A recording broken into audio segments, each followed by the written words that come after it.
আসসালামু আলাইকুম প্রিয় শিক্ষার্থীবৃন্দু। আজকে তোমাদের সাথে অষ্টম শ্রেণীর 4.4-এর তোমার 20 নম্বর অঙ্ক, এটা সৃজনশীল অঙ্ক নিয়ে তোমাদের সাথে আলোচনা করব। অর্থাৎ তোমাদের সাথে যে অঙ্কটা নিয়ে আলোচনা করতে যাচ্ছি সেটা হচ্ছে এই অঙ্কটা। 20 নম্বর অঙ্কটা নিয়ে তোমাদের সাথে আলোচনা করব। এই যে 20 নম্বর অঙ্কটা নিয়ে আলোচনা করা হচ্ছে।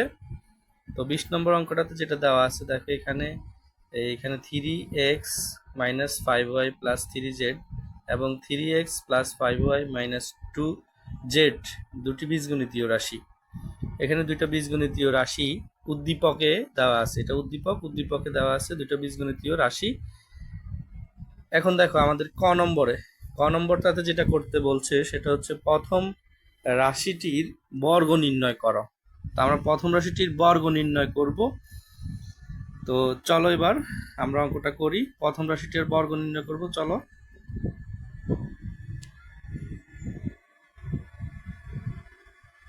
এখানে দেখো প্রথম রাশিটি হচ্ছে, এই যে আমি প্রথম রাশিটি লিখছি, প্রথম রাশিটি হচ্ছে 3x - 5y + 3z, এই রাশিটা আছে। তো এটা আমরা উদ্দীপক থেকে নিছি, এখানে এরা বলছে যে এটাকে বড় করার জন্য। তো আমি কি করছি, পরের লাইনে এসে বড় করছি, কারণ তারাই বলছে বড় করার জন্য। তো এখানে বড় করার পরে এটাকে দুইভাবে করা যায়, আমি সহজভাবে তোমাদের সাথে উপস্থাপন করছি তোমাদের কাছে। এখানে সহজ একটা সূত্র আছে, সেই সূত্রটি দিয়ে লেখা হয়েছে। দেখো এখানে আমি একটা সূত্র লিখছি, এই সূত্র লিখতেছি। এই সূত্রটার মাধ্যমে আসলে এই অঙ্কটা করা হবে আর কি। তো দেখো এখানে সূত্রটা হচ্ছে a + b + c, a + b + c whole স্কোয়ারের এই সূত্রটা। তো এটা হচ্ছে a² + b² + কি c², a² + b² + c² plus 2ab plus 2bc plus 2ca বলতে পারো, অথবা তোমার বলতে পারো যে 2ac। তো যে কোনো একটা লিখতে পারো তোমরা, এটাতে কোনো সমস্যা নাই। তাহলে তোমরা আসলে সূত্রটা বুঝতে পারছো কিনা। আচ্ছা, সূত্রটা আরেকবার লিখতেছি। দেখো এখানে যে সূত্রটা দেওয়া আছে সেটা হচ্ছে আমাদেরকে বড় করতে বলছে। তো এখানে তিনটা জিনিস আছে, এখানে 3x, এখানে দেখো তিনটা জিনিস আছে, 3x - 5y + 3z whole square. তো এই তিনটা জিনিসের সূত্র হচ্ছে a + b + c whole square. এই হোল স্কোয়ারের সূত্র দিয়ে আমরা এটা করব। a + b + c whole square, তিনটা পদ আছে এখানে। তো এই তিনটা পদের এই তিনটা সূত্র হচ্ছে a² + b² + c² plus 2ab, 2ab plus 2bc plus 2ca, এই সূত্রটার আলোকে আমরা এই অঙ্কটা করছি। তো আমাদের কিন্তু আসলে 3xটা হচ্ছে আমাদের তোমার, এইখানে দেখো 3xটা হচ্ছে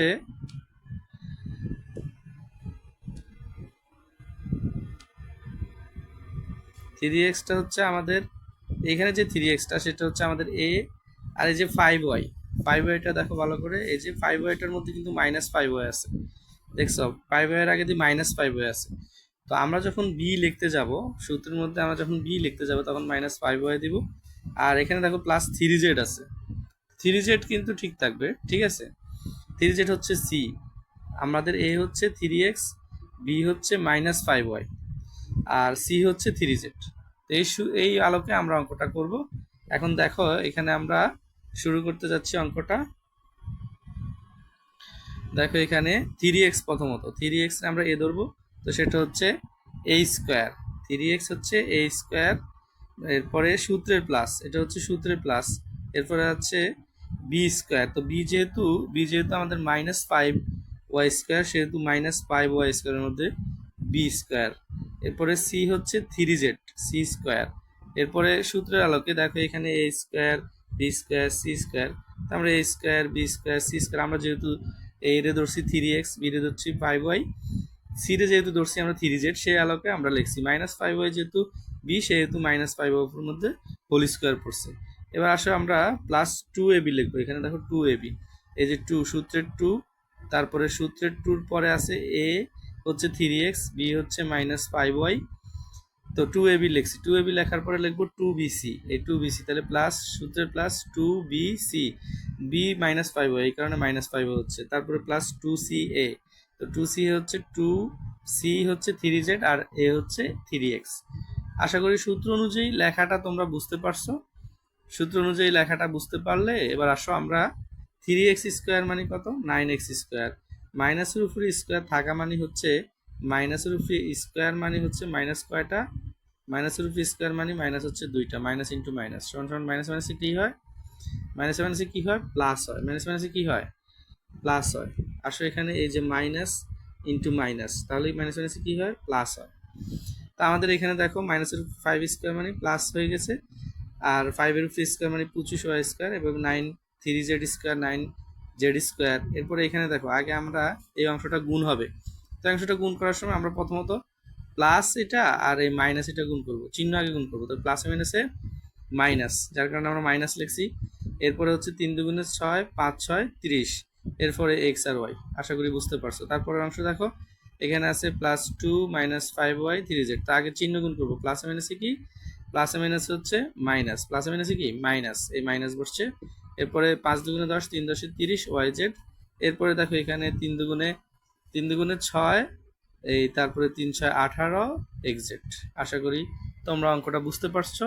আসলে আমরা খ নম্বর অঙ্কটা করব। খ নম্বর অঙ্কটাতে যেটা দিছে দেখো, খ নম্বর অঙ্কটা, আচ্ছা আমরা প্রথমত আগে প্রশ্নটা দেখে আসি একবার। প্রশ্নটাতে দেওয়া আছে, খ নম্বর অংশটাতে দেওয়া আছে, তোমাকে করতে বলছে খ নম্বর অংশটাতে এটা, যে রাশি দুটির গুণফলকে দুটি রাশির বর্গের অন্তরূপে প্রকাশ করো। খ নম্বর অংশটাতে বলছে রাশি দুটির গুণফলকে দুটি রাশির বর্গের অন্তরূপে প্রকাশ করো। তাহলে বর্গের অন্তরূপ, বর্গ মানে কি, বর্গ মানে ধরো আমি এখানে লিখলাম যে a স্কোয়ার, এটা একটা বর্গ, এরপরে -b স্কোয়ার, এটা একটা বর্গ, তাহলে দুইটা বর্গ দুই পাশে এবং মাঝখানে কি অন্তর, অন্তর মানে হচ্ছে বিয়োগ, অন্তর মানে কি বিয়োগ, অন্তরূপে প্রকাশ করো। অথবা এই যে অন্তরূপে প্রকাশ করো যেটা, সেটাকে তোমার অন্তরূপে না বলে, তারা অন্তরূপে না বলে তোমাকে বিয়োগফল রূপও বলতে পারে, যে বিয়োগফল রূপে প্রকাশ করো, দুটি রাশির বর্গের বিয়োগফল রূপে প্রকাশ করো, এই যে বিয়োগফল, বিয়োগফলও বলতে পারে। তো বিয়োগফল বললেও তোমরা সেটাই করবা, অন্তর যেটা করবা সেটাই অন্তরের মতোই, ঠিক আছে। আর তাহলে আমরা কি বুঝলাম, এই যে উদ্দীপকে দুটো রাশি দিচ্ছে, সেই রাশি দুটির আমরা বিয়োগফল রূপে প্রকাশ করব, বিয়োগফল রূপে প্রকাশ করব দুটো রাশিকে। চলো আসো আমরা অঙ্কটা, আসো আমরা খ নম্বর অঙ্কটা করব এখন। দেখো এখানে খ নম্বর অঙ্কটাতে আমরা রাশি দুটির গুণফল লিখছি। তো রাশি দুটির গুণফল আমাদের হচ্ছে, রাশি দুটির গুণফল, এই যে রাশি উদ্দীপকে যে রাশি দুটো দিছে সেটা গুণফল আকারে এখানে লেখা হয়েছে, এটা তোমরা বুঝতে পারছো। এখন তোমাদেরকে যেটা জানতে হবে সেটা হচ্ছে এ বি সূত্র। যারা মনে করো যে এ বি সূত্রটা খুব ভালোভাবে যারা পারো, তারা এই অঙ্কটা সহজে বুঝতে পারবে, যে এ বি সমান হচ্ছে a + b/2 whole square minus a - b/2 whole square. এই সূত্রটা যারা জানো তারা এই অঙ্কটা সহজে করতে পারবে, তাদের কোনো সমস্যা হবে না। যারা ab equal a + b/2 whole square minus a - b/2 whole square, যারা এই সূত্রটা জানো তারা সহজে এই অঙ্কটা করতে পারবে। আচ্ছা আমি আরেকবার লিখে দিচ্ছি, ab সমান a + b/2 whole square, a + b/2 whole square minus a - b/2 whole square. এই সূত্রটা যারা ভালোভাবে জানবে তারা এই অঙ্কটা করতে পারবে। এই সূত্রের আলোকে এখানে আমাদের পরবর্তী লাইনটা তৈরি করা হয়েছে। তো আমরা প্রথম যে পার্টটা সেটাকে আমরা এ ধরছি, অর্থাৎ এই পার্টটাকে আমরা এ ধরছি, এটাকে এ ধরা হয়েছে, এই পার্টটাকে আমরা বি ধরছি, অর্থাৎ এটাকে বি ধরা হয়েছে। এরপরে দেখো এখানে আমরা সেই আলোকে লিখছি যে a + b/2 হোল স্কোয়ার, প্রথম ব্র্যাকেটের অংশটাকে power a plus B by two whole square, same way পরের অংশ minus A minus B by two whole square. তোমরা এখানে থার্ড ব্র্যাকেট দিয়ে এই সূত্রটা যে লেখছি সেটা এখানে লিখে দিতে পারো। আশা করি এই লাইনটা বুঝছো। এরপরের লাইন দেখো, এই পরের লাইনে আমরা মাঝখানে যে প্লাসটা আছে অর্থাৎ এই প্লাসটা আমরা উঠে দিছি, এই যে এখানে মাইনাসে যে প্লাসটা আছে সেই প্লাসটা আমরা উঠে দিছি, প্লাস উঠে দিয়ে সেখানে এই লাইনটা আমরা তৈরি করছি। এই যে দেখো এইখানে শুধুমাত্র প্লাস উঠে দিছি এই লাইনটাতে। এরপরে এখানে যে মাইনাসটা আছে এখানে এই মাইনাসটার কাজ হচ্ছে এখন এখানে দ্বিতীয় লাইনে এখানে মাইনাসটার কাজ হচ্ছে, অর্থাৎ এই মাইনাস যেটা আছে সেটা আমরা উঠে দিব। তো মাইনাস দিয়ে উঠে দেওয়ার সময় আসলে প্লাস দিয়ে যখন গুণ করছি তখন কোনো পরিবর্তন হয় নাই, কিন্তু মাইনাস দিয়ে গুণ করলে পরিবর্তন হবে। মাইনাস দিয়ে গুণ করলে কি পরিবর্তন হবে? মাইনাস দিয়ে 3x, এই যে 3x আছে, 3x এর আগে কোনো চিহ্ন নাই, তার মানে সেটা প্লাসের আছে। তো প্লাসে মাইনাসে কি মাইনাস, এই যে মাইনাস বসছে, এরপরে প্লাসে মাইনাসে মাইনাস, এরপরে দেখো আবার প্লাসে মাইনাসে কি প্লাস। আশা করি তোমরা বুঝতে পারছো। অর্থাৎ এখানে প্লাস মাইনাস দিয়ে গুণ করা হয়েছে। তো গুণ করার পরে এই প্যাকেট উঠে দিছি। এবার আসো এখানে দেখো 5x একটা বিয়োগের একটা যোগের আমরা কাটিয়ে দিছি। দেখছো এখানে 5x একটা যোগের একটা বিয়োগের আমরা কাটিয়ে দিছি। আর এরপরে যেটা থাকে সেখানে হচ্ছে এই দেখো 3x, আর এখানে দেখো 3x দোনোটা কিসে আছে? যোগে আছে। এই যে 3x আর এই 3x যোগে আছে, তাহলে কত হচ্ছে 6x। এরপরে দেখো 3z এবং z, তো 3z হচ্ছে যোগের আর বিয়োগের হচ্ছে মাইনাস 3z, তাহলে প্লাসের আরও 2z থাকে সেটা লিখছি, প্লাসের 2z লিখছি। আর নিচে 2 আছে, এই যে নিচে 2টা 2তে লিখছি। উপরে হোল স্কোয়ার আছে, হোল স্কোয়ার দিছি, এখানে যেরকম হোল স্কোয়ার আছে হোল স্কোয়ার দিছি। আশা করি বুঝতে পারছো। এরপরে দেখো এখানে এই যে 3x এর সাথে আরেকটা 3x আছে, তো এই 3x আমরা কেটে দিতে পারি, কেটে দিবা। এরপরে হচ্ছে মাইনাস 5y আবার মাইনাস 5y, তো মাইনাসের 10y হয়। এটা আমরা না লিখি, আমরা আগে 3z লিখছি, 3z প্লাস জেড, তাহলে 3z আর প্লাস জেড হচ্ছে তোমার 4z। তো 4z প্রথমে লিখছি, এরপরে মাইনাস 10y লিখছি, আর নিচে 2 আছে 2 লিখছি। আশা করি বুঝতে পারছো তোমরা। এরপরের লাইনটা আমরাই এর সামনেই লিখছি, দেখো এরপরের লাইনটা এখানে লেখা হয়েছে, এরপরের লাইনটা এখানে লেখা হয়েছে। অর্থাৎ এখান থেকে এই 6x প্লাস 2z, এখান থেকে আমাদের 2 কমন গেছে, এই যে 2 কমন গেছে। 2 কমন যাওয়ার পর এখানে 3x প্লাস জেড থাকে, আর অর্থাৎ 2 দিয়ে 6 একবার ভাগ করা হয়েছে, 3 দুগুণে 6, এরপরে 2 দিয়ে আবার 2 এ ভাগ করা হয়েছে, 2 আর জেড থাকে। আর আশা করি বুঝতে পারছো। এরপরে নিচে 2 যে আছে সেভাবে রয়েছে। এবার এখানে দেখো এখানেও এই যে 4z মাইনাস 10y, এখান থেকে আমাদের 2 কমন গেছে, 2 কমন গেলে 2 দিয়ে 4z ভাগ করলে 2z হবে। এরপরে 2 দিয়ে যদি আমরা আবার 10 কে ভাগ করি তাহলে 5 হবে, আর ওয়াই পাশে আছে ওয়াই থাকবে। এরপর নিচে 2 আছে 2 থাকবে। এরপরে দেখো এখানে আমরা যেটা করছি সেটা হচ্ছে এই 2 আর 2 আমরা কাটতে পারি, আমি কিন্তু দেখাই নাই, তোমরা কাটে দিবা। কাটা দেওয়ার পরে আর বাকি যেটা থাকে সেটা হচ্ছে, আশা করি এই উত্তরটা তোমরা বুঝতে পারছো যে দুটি বর্গের অন্তরূপে প্রকাশ করা হয়েছে, এটা ক্লিয়ারলি বুঝতে পারছো। এবার আমরা গ নম্বরটা করব, ঠিক আছে। গ নম্বর অঙ্কটাতে যেটা জানতে চাইছে এরা সেটা হচ্ছে, দেখো এখানে গ নম্বর অঙ্কটা তোমার দেওয়া আছে, এই যে প্রশ্নটা ভালোভাবে দেখো। গ নম্বর অঙ্কটাতে বলছে দুটি রাশির মান শূন্য হলে প্রমাণ করো যে 27x³ plus 125y³ plus 45xyz equal z3। অর্থাৎ এই বাম পক্ষটা থেকে আমাদেরকে ডান পক্ষটা করতে হবে, এই বাম পক্ষটা থেকে আমাদেরকে ডান পক্ষটা করতে হবে, এটা প্রমাণ করতে হবে আমাদেরকে। আশা করি তোমরা বুঝতে পারছো। এরপরে দ্বিতীয় রাশিটার মান শূন্য, এটা খুব ভালোভাবে খেয়াল করো। দ্বিতীয় রাশি অর্থাৎ এই দ্বিতীয় রাশিটার মান কি হবে? শূন্য হবে, অর্থাৎ এটা সমান আমরা দিব শূন্য। দ্বিতীয় রাশি সমান কি হবে? শূন্য হবে। আসো আমরা গ নম্বর অঙ্কটা করবো। এবার গ নম্বর অঙ্কটা কিভাবে করা যায় দেখো। এবার গ নম্বর অঙ্কটা শুরু করব। এই যে দেখো এখানে গ নম্বর অঙ্কটা দেখো, এখানে গ নম্বর অঙ্কটা আমরা করছি। দ্বিতীয় রাশিটি শূন্য, দ্বিতীয় রাশিটি কি শূন্য, এই যে দ্বিতীয় রাশিটি শূন্য লিখছি আমরা, দেখছো।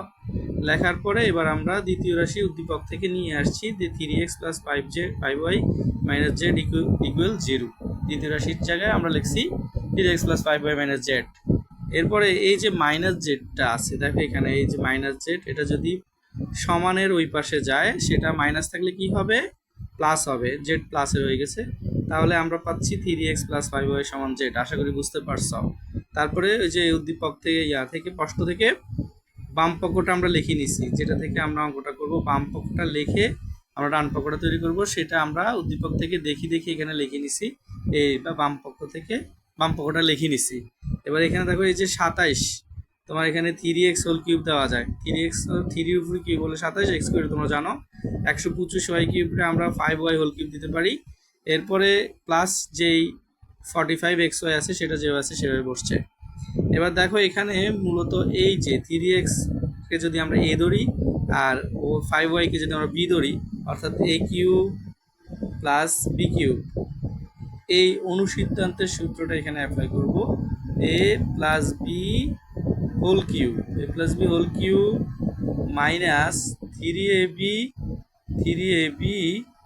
ইন্টু, আসল সূত্রটা ভালোভাবে লিখে দেখাই দিই তোমাদেরকে। এটা অনুসিদ্ধান্তের সূত্র, এটা মান নির্ণয়ের অঙ্কে বেশ কাজে লাগে। এখানে দেখো a plus B, A cube plus B cube, A cube plus B cube equal, A cube plus B cube equal A plus B whole cube, A plus B whole cube minus 3ab into A plus B. এই সূত্রটার আলোকে এখানে লেখা হয়েছে যে আমরা ধরছি 3x রে a, 5y কে b ধরছি, সেই অনুযায়ী আমরা a plus B whole cube লিখছি মাইনাস 3ab। এই যে দেখো 3ab লেখা হয়েছে এখানে, ইন্টু a প্লাস বি যেভাবে আছে সেভাবে, এবং এই যে প্লাস 45xyz যেভাবে আছে সেভাবে বসছে। এরপরে আমরা এখানে 3x প্লাস 5y এর মান, এই যে আমরা মান বাইর করে নিয়েছিলাম, দেখো এখানে 3x প্লাস 5y এর মান হচ্ছে z, সেই 3x প্লাস 5y এর স্থলে আমরা z লিখছি, উপরে কিউব আছে কিউব দিছি, এরপরে মাইনাস 3x, এখানে 3 3 9, 5 নং 45, এরপরে xy আছে xy, আর এই যে এখানে দেখো 3x প্লাস 5y এর রেজাল্ট হচ্ছে z। এরপরে বাকি 45xyz যেভাবে আছে সেভাবে রয়েছে, দেখছো এখানে দেখো একটা মাইনাসের 45xyz আছে, আবার প্লাসের 45xyz আছে, এটা তোমরা কাটিয়ে দিতে পারো, না কাটলেও হবে। এরপরে জেড কিউব, যেটা আমাদেরকে ডান পক্ষে চাইছে, তো এখানে left side right side equal proved, এটা প্রমাণিত হয়েছে। তোমরা আশা করি তোমরা অঙ্কটা বুঝতে পারছো। না বুঝলে কমেন্ট বক্সে জানাবে, আরো যদি কোনো সমস্যা থাকে সেটা